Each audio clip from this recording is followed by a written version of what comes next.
ఎవరైనా సరే ఆరోగ్యంగా ఉండాలంటే శుభ్రత పాటించాలి. మరి శుభ్రత కావాలంటే ఎలిం ప్రొడక్ట్స్ వాడాలి.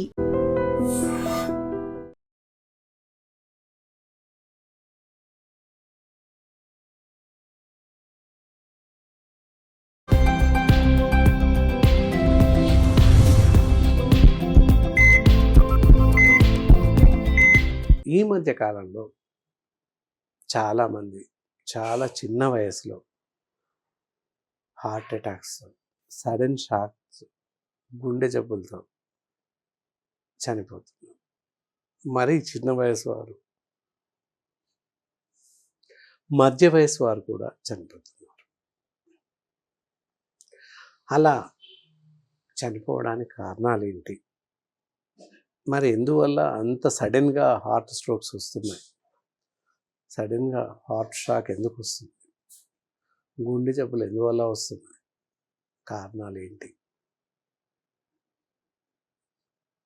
అలాగే వస్తే ఎలాంటి లక్షణాలు ఉంటాయి? రాకుండా ఏమైనా జాగ్రత్తలు తీసుకోవచ్చా? మరి ఎలాంటి ఆహారం తీసుకోకూడదు? ఎలాంటి ఆహారం తీసుకోవాలి? అలాగే పిల్లలకు కానీ అంటే మామూలుగా సహజంగా ఎలాంటి జాగ్రత్తలు తీసుకుంటే రాకుండా ఉంటుంది? ఇలా వస్తే వచ్చాక మరి ఆయుర్వేదంలో ఎలాంటి వైద్య చికిత్సా పద్ధతులు ఉన్నాయి? ఇలాంటి విషయాలన్నింటినీ ఈ కార్యక్రమం ద్వారా వివరంగా తెలుసుకుందాం. సో హార్ట్ అటాక్స్, గుండె జబ్బులు హృదయ విదారకంగా ఈ మధ్య చూస్తున్నాం. ప్రతి నెలలో ఒకరో ఇద్దరు హార్ట్ అటాక్స్తో చనిపోతున్నారు. సడన్ షాక్ వల్ల, హార్ట్ అరెస్ట్ వల్ల, అలాగే అతి చిన్న వయసు వాళ్ళు, అలాగే ఎక్కువగా అతి జాగ్రత్తలు తీసుకోవడం వల్ల, ఎక్సర్సైజ్ చేయాలని చెప్పేసి అత్యుత్సాహంతో ఎక్సర్సైజ్ చేస్తున్నప్పుడే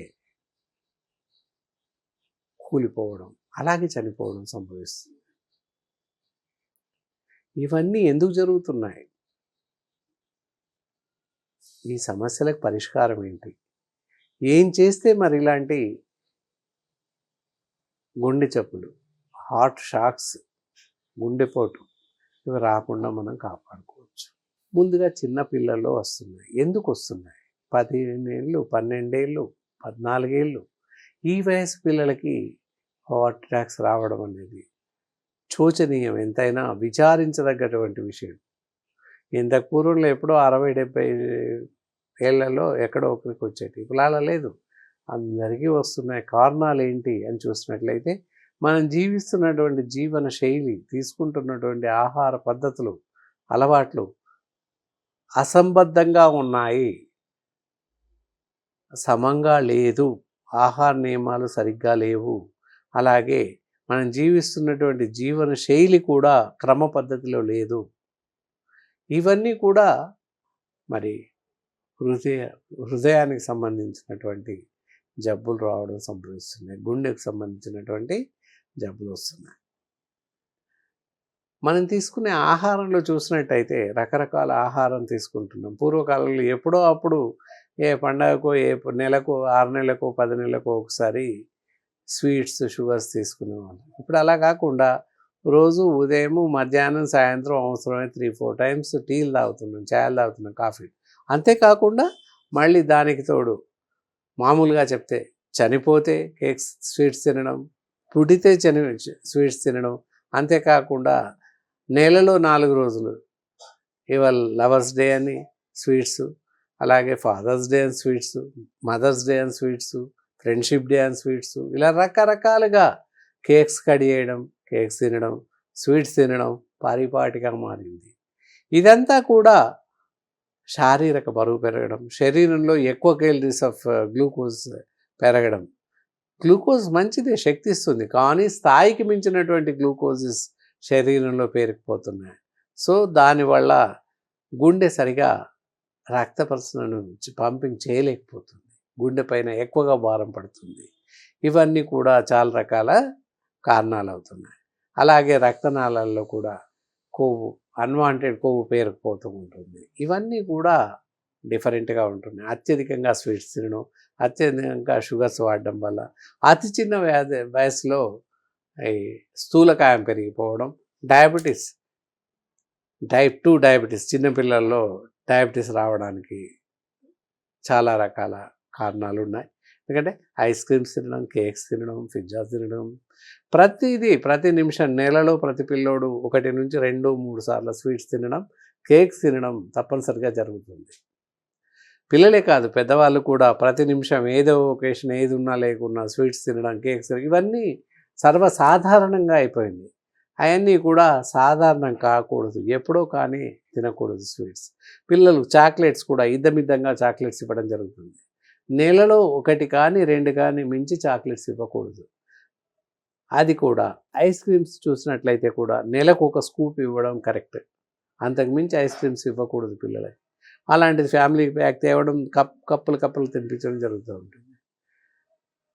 ఇవేవి కూడా తినకూడదు. సమయానుకూలంగా సమయబద్ధంగా తీసుకోవాల్సిన అవసరం ఉంటుంది. అలాగే మరి ఏం తినకూడదు, అసలు తినకూడని పదార్థాలు కూడా ఉన్నాయి. ఏంటి అవి తినకూడదు అని చూసినట్లయితే నాన్ వెజిటేరియన్స్ అయితే మటన్ తినకూడదు, అలాగే ఫ్రాన్స్, రొయ్యలు, ఎండు చేపలు ఇలాంటివి తినకూడదు.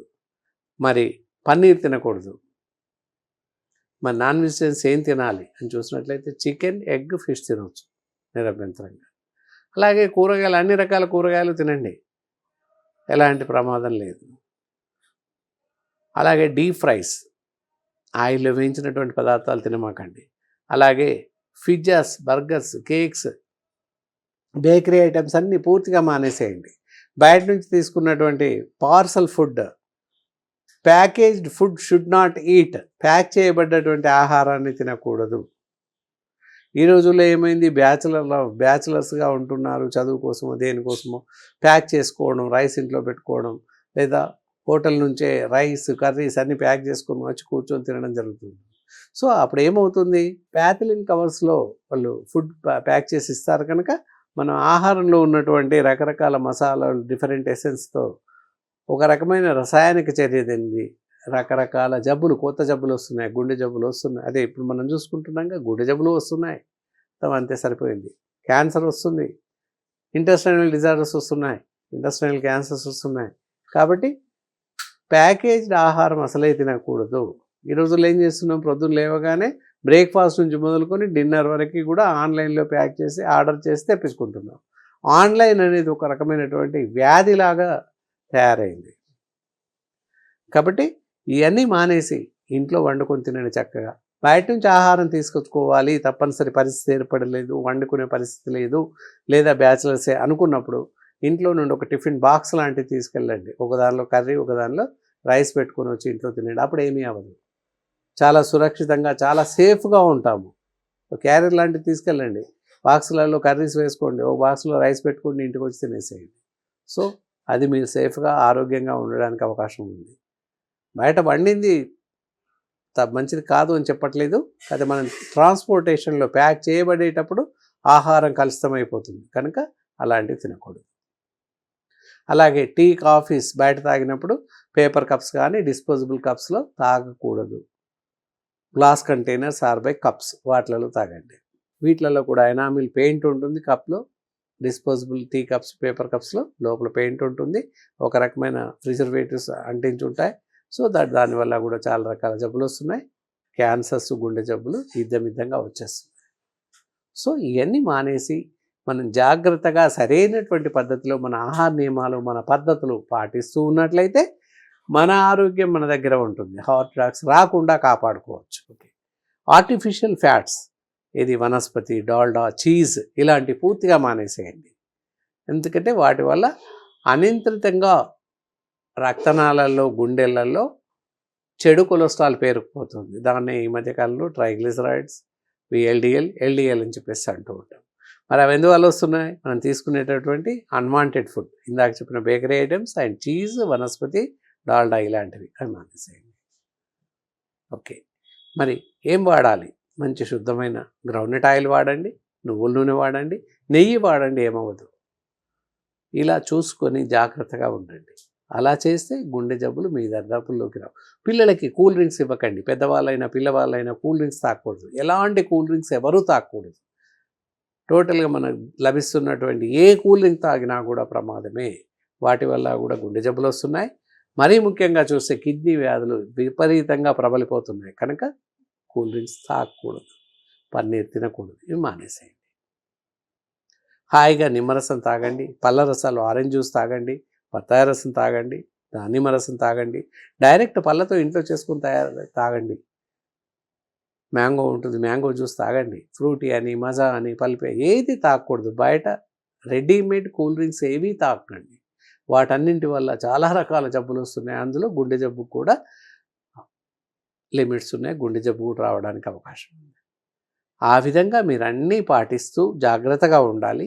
అలాగే ప్రతి మనిషి కూడా రోజు ఒక అరగంట సేపు నడవండి. ఉదయం లేవగానే 5 గంటలకు అలా లేచి ఒక హాఫ్ అన్ అవర్ నడవండి. మళ్ళీ మార్నింగ్ బ్రేక్ఫాస్ట్ తర్వాత 10 నిమిషాలు నడవండి, మధ్యాహ్నం భోజనం తర్వాత 10 నిమిషాలు నడవండి, రాత్రి భోజనం తర్వాత 10 నిమిషాలు నడవండి. ఉదయం 5 గంటలకి నిద్ర లేవండి, రాత్రి 9:30, 10ంటికి నిద్రపోండి. ఇలా చేస్తే ఈ జబ్బు రాకుండా ఉంటుంది. ఓకే.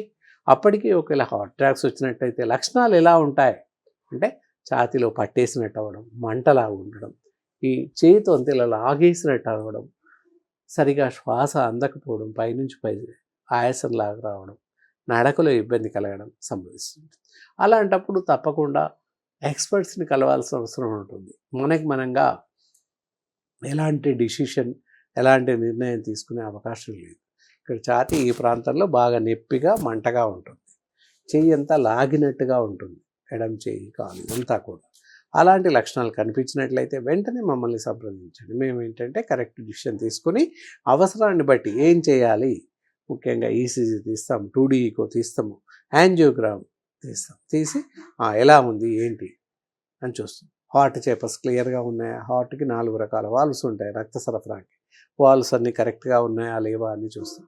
ఏదైనా ప్రాబ్లమ్స్ ఉన్నట్టయితే ఏది ఉన్నప్పటికీ కూడా ఆ వాల్వ్స్ కూడుకుపోవడం అంటాం. దానికి స్టంట్ వేయడం లేదా బైపాస్ సర్జరీ అని చెప్పేసి చెప్తూ ఉంటారు ఆధునిక వైద్య విధానం. రక్తనాళాలు పూడుకుపోవడం, రక్తనాళాల్లో రీనల్ ఆర్టరీస్ కూడుకుపోవడం, వీటిలలో ఎందుకు పూడుకుపోతాయి, పూడికలు ఏర్పడతాయి ఏంటి అని చూస్తే దాన్నే ఆథ్రోస్క్లెరోసిస్ అని చెప్పేసి అంటాం. చెడు కొలెస్ట్రాల్స్ పేరుకుపోతాయి వాటిలలో. మరి అవన్నీ కూడా సజావుగా సాగాలంటే ఇందాక చెప్పినటువంటి పద్ధతులు పాటించండి. అలాంటి పరిస్థితి తలెత్తితే తప్పనిసరిగా మమ్మల్ని సంప్రదించండి. సరైనటువంటి పరీక్షలు చేసి పూర్తి నిర్ధారణకు వచ్చి మీకు ఆయుర్వేద వైద్య విధానం ద్వారా మీకున్నటువంటి గుండె జబ్బులు తగ్గించే అవకాశం ఉంది. దానికి కాను ఇక్కడ హార్టెక్స్ క్యాప్సిల్స్ అని ఉంటాయి. ఏ స్టేజ్లో ఉన్నప్పటికీ హార్ట్ వాల్వ్స్ బ్లాక్ అయినా, స్టంట్స్ వేసి ఉన్నా మళ్ళీ రాకుండా కూడా అడ్వాన్స్గా మెడిసిన్ వాడచ్చు. అలాగే గుండె జబ్బులు రాకుండా కూడా అడ్వాన్స్గా ఈ మందు వాడినట్లయితే గుండె జబ్బులు రాకుండా మనం కాపాడుకోవచ్చు. చిన్న వయసులో వస్తున్నారు కనుక అందరూ తగిన జాగ్రత్తలు తీసుకోవాల్సిన అవసరం ఉంటుంది. ఎవరికైనా అవసరమైనట్లయితే తప్పనిసరిగా స్క్రీన్ పైన మా నెంబర్ స్క్రోల్ అవుతూనే ఉంటుంది. ఇంకా ఇతరత్ర ఎలాంటి సందేహాలు, అనుమానాలు ఉన్నట్లయితే మీ అనుమాన నివృత్తి చేసుకోవచ్చు. ఓకే, ఇక సెలవు.